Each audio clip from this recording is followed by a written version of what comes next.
Varahi silver jewellery ఇప్పుడు మన Varahi silks KPHB store first floor లో 28 March hero Teja Sajja heroine Meenakshi Chaudhary చేతుల మీదుగా గ్రాండ్ ఓపెనింగ్ జరగబోతుంది. అనంతపురం నగర రాజకీయాల్లో గతంలో ఎప్పుడు చూడని విధంగా ఒక ప్రజాప్రతినిధి సామాన్యుడి యొక్క వేషధారణలో వీధుల్లోకి రావడం ఒక్కసారిగా అందరినీ ఆశ్చర్యానికి గురి చేస్తుంది.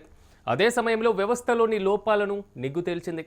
ఎమ్మెల్యే దగ్గుబాటి వెంకటేశ్వర ప్రసాద్ తన సాధారణ రాజకీయ వేషధారణ అయినటువంటి తెల్లటి ఖద్దరు చొక్కా ప్యాంటును పక్కన పెట్టి ఎవరు గుర్తుపట్టలేని విధంగా జీన్స్ ప్యాంట్ నల్లటి టీషర్ట్ వేసుకొని తలకు ఒక హెల్మెట్ పెట్టుకొని సాదాసీదా వ్యక్తిలా బైక్పై నగరం అంతా కలియ తిరగడం ఒక సినిమా సీన్ను తలపిస్తుంది.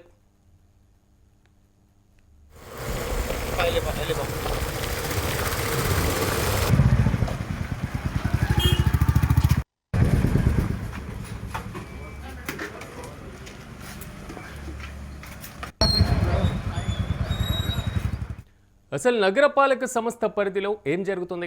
పారిశుద్ధ్య పనులు ఎలా సాగుతున్నాయి? ప్రజలు నిత్యం ఎదుర్కొంటున్నటువంటి సమస్యలు ఏమిటి అన్నవి స్వయంగా తెలుసుకోవాలనేటువంటి ఉద్దేశంతో ఆయన ఈ సీక్రెట్ ఆపరేషన్ చేపట్టారు.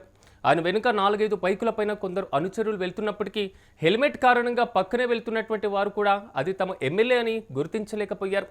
పాత ఊరు పవర్ ఆఫీస్ ప్రాంతానికి చేరుకున్నాక ఆయన తన బైక్ ఆపి హెల్మెట్ తీయగానే అక్కడ ఉన్నటువంటి ప్రజలు ఒక్కసారిగా నివ్వెరపోయారు. తమ మధ్య సామాన్యుడిలా తిరిగింది ఎమ్మెల్యే అని తెలిసి అందరూ ఆయన పలకరించేందుకు పోటీ పడ్డారు.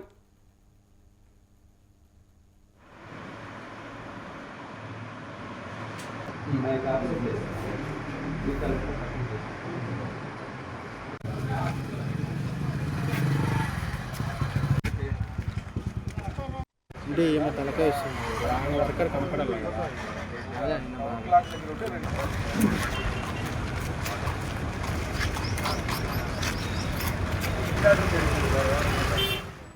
ఇక సమాచారం అందుకున్నటువంటి మున్సిపల్ కమిషనర్ హరి ఇతర ఉన్నతాధికారులు హుటాహుటిన అక్కడికి చేరుకోగా ఎమ్మెల్యే వారిని క్షేత్రస్థాయిలోని చేదు నిజాలను కళ్లకు కట్టినట్టు చూపించారు. ముఖ్యంగా నగరపాలక సంస్థలో వేలాది రూపాయల జీతాలు పొందుతున్నటువంటి పర్మినెంట్ పారిశుద్ధ్య కార్మికులు విధులకు రాకుండా తమ స్థానంలో అతి తక్కువ వేతనాలకు బదిలీ వర్కర్స్ను పెట్టి పనులు చేస్తున్నటువంటి అక్రమ వ్యవహారాన్ని ఆయన పట్టుకున్నారు. అయితే ప్రభుత్వ ఖజానా నుండి భారీగా జీతాలు తీసుకుంటూ పనుల విషయంలో ఇలాంటి దొంగచాటు వ్యవహారాలు నడపడంపై ఆయన తీవ్ర ఆగ్రహం వ్యక్తం చేస్తూ అధికారులను నిలదీశారు.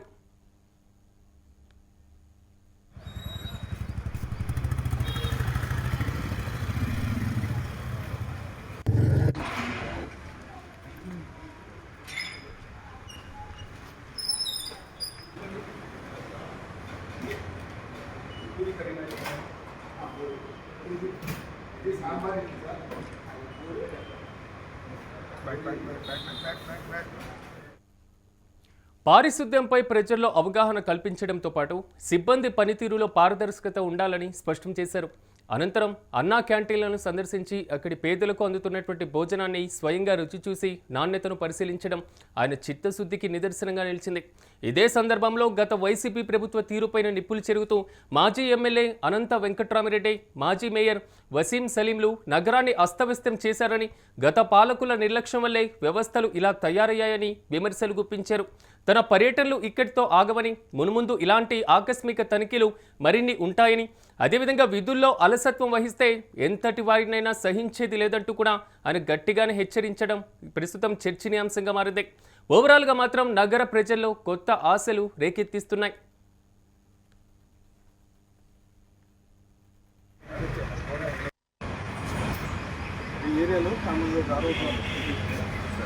ఈరోజు అనంతపురం పట్టణంలో మా మున్సిపల్ కమిషనర్ గారితో పాటు మార్నింగ్ 5:30కే 5th సర్కిల్ విజిట్ చేయడం జరిగింది. దానిలో భాగంగా దాదాపు 5th సర్కిల్లో 6 డివిజన్లు ఉంటాయి. ఎంతమంది వర్కర్స్ ఉన్నారు, శానిటేషన్ వర్కర్స్ ఎంతమంది ఉన్నారు, డ్రైన్ క్లీన్ చేసే వాళ్ళు ఎంతమంది ఉన్నారు అనేది చెక్ చేయడం జరిగింది. ముఖ్యంగా బదిలీ వర్కర్ల విషయంలో చాలా రోజుల నుంచి ఒక ఇది ఉంది. దాంట్లో భాగంగా 19 మంది పర్మనెంట్ ఎంప్లాయీస్ ఉంటే 11-12 మంది బదిలీ వర్కర్లు రెగ్యులర్గా రావడం జరుగుతుంది. బదిలీ వర్కర్లు కేవలం హెల్త్ బాగలేకపోతేనో లేకపోతే ఇంకో ఏమైనా సమస్యలు ఉంటే బదిలీ వర్కర్లు ఇచ్చేయడం జరిగింది. గత 5 ఏళ్లలో అలవాటు చేశారు. వైఎస్ఆర్సీపీ ప్రభుత్వంలో అలవాటు చేశారు. దాన్ని ఎవరైతే రెగ్యులర్ ఎంప్లాయీస్ ఉన్నారో వాళ్ళు కానీ వచ్చి పనిచేసే విధంగా చర్యలు తీసుకోవాలని చెప్పేసి మున్సిపల్ కమిషనర్ గారిని అలాగే ఎంహెచ్ఓ గారిని కోరడం జరిగింది. అలాగే శానిటేషన్ అక్కడక్కడ కొద్దిగా సమస్యలు ఉన్నాయి. ముఖ్యంగా పబ్లిక్ అవేర్నెస్ రావాలా, పబ్లిక్ సహకరించాలా. పబ్లిక్ కానీ ఏం చేస్తున్నారంటే ఎక్కడంటే అక్కడ తీసుకొచ్చి పారేస్తున్నారు. అలా కాకోకుండా డస్ట్బిన్లో పెట్టేస్తే మా మున్సిపాలిటీ సిబ్బంది దాన్ని కలెక్ట్ చేసుకొని డైరెక్ట్గా డంపర్లో కానీ ట్రాక్టర్లో కానీ వేసి తీసుకెళ్తారు. కానీ ఇక్కడ మేము అబ్జర్వ్ చేసింది ఏంటంటే ఎక్కడ ఎవరి ఇంటి ముందు వాళ్ళు వేసుకోవడం ఇలా జరుగుతుంది. పబ్లిక్ అవేర్నెస్ కానీ క్రియేట్ చేస్తున్నాం. దానిలో భాగంగానే ఈరోజు అందరు ఇళ్ళకి వెళ్ళి కానీ మా ఎంహెచ్ఓ గారిని వీళ్ళని చెప్పడం జరిగింది. మధ్యలో టైం ఉన్నప్పుడు ఇళ్ళకి వెళ్ళి కొద్దిగా అవేర్నెస్ కానీ క్రియేట్ చేయమని చెప్పేసి కోవడం జరిగింది. అలాగే అన్నా క్యాంటీన్ కానీ ఓల్డ్ టౌన్లో ఉండే అన్నా క్యాంటీన్ కానీ విజిట్ చేయడం జరిగింది. మార్నింగ్ 7 గంటలకి ఓపెన్ చేశారు. ఇక్కడ టిఫిన్ కానీ మా తెలుగుదేశం ప్రభుత్వం ఏర్పడిన తర్వాత అన్నా క్యాంటీన్లు ఓపెన్ చేయడం జరిగింది. కేవలం 5 రూపాయలకే మార్నింగ్ టిఫిన్ పెట్టడం జరుగుతుంది. ఈరోజు ఇడ్లీ పూరి 2 బ్రహ్మాండంగా ఉన్నాయి. నేను మా మున్సిపల్ కమిషనర్ గారు కానీ ఇక్కడ టిఫిన్ చేయడం జరిగింది. అలాగే మధ్యాహ్నం భోజనం అయితే రాత్రి భోజనం అయితే కేవలం 5 రూపాయలకే మా ముఖ్యమంత్రి నారా చంద్రబాబు నాయుడు గారు ఈ అన్నా క్యాంటీన్లు ఓపెన్ చేసి ఈరోజు అందించడం జరుగుతుంది. దాదాపు మా తెలుగుదేశం ప్రభుత్వం ఏర్పడిన తర్వాత 204 అన్నా క్యాంటీన్లు మళ్ళీ పునరుద్ధరించి గత 5 ఏళ్లలో పేదల పొట్టుకొట్టి అన్నా క్యాంటీన్లు మూసేస్తే మా ముఖ్యమంత్రి నారా చంద్రబాబు నాయుడు గారు తొలి 5 సంతకాల్లో అన్నా క్యాంటీన్ ఒకటి. ఈరోజు అన్నా క్యాంటీన్ బ్రహ్మాండంగా జరుగుతుంది. ఇక్కడ వీళ్ళని అడుగుతుంటే సార్ 3 పూట్ల ఇక్కడే తింటున్నాం, కేవలం 15 రూపాయలే మాకు ఖర్చు అవుతుంది, రోజు 300-350 రూపాయలు సంపాదించుకునే వాళ్ళం మేము. గతంలో 300 రూపాయలు ఖర్చు అయ్యేటివి 50 రూపాయలు మిగిలేటివి, ఈరోజు కేవలం 15-20 రూపాయలు మాత్రమే ఖర్చు అవుతున్నాయి, రోజు 300 రూపాయలు సంపాదించుకొని పోతున్నామని చెప్పేసి ఇక్కడ ఉండే పేద ప్రజలు కానీ అలాగే ఇక్కడ మూటలు మోసేవాళ్ళు కానీ వీళ్ళంతా చాలా గర్వంగా చెప్తున్నారు. అంటే మా ముఖ్యమంత్రి నారా చంద్రబాబు నాయుడు గారు అన్నా క్యాంటీన్లు చేసి పేద బడుగు బలహీన వర్గాలకి ఉపయోగపడే విధంగా ఈరోజు అన్నా క్యాంటీన్లు ఏర్పాటు చేయడం జరిగిందని చెప్పేసి తెలియజేస్తాను. ఇవే కాకుండా మా గత 5 ఏళ్లలో వైఎస్ఆర్సీపీ కౌన్సిల్ ఉండేది.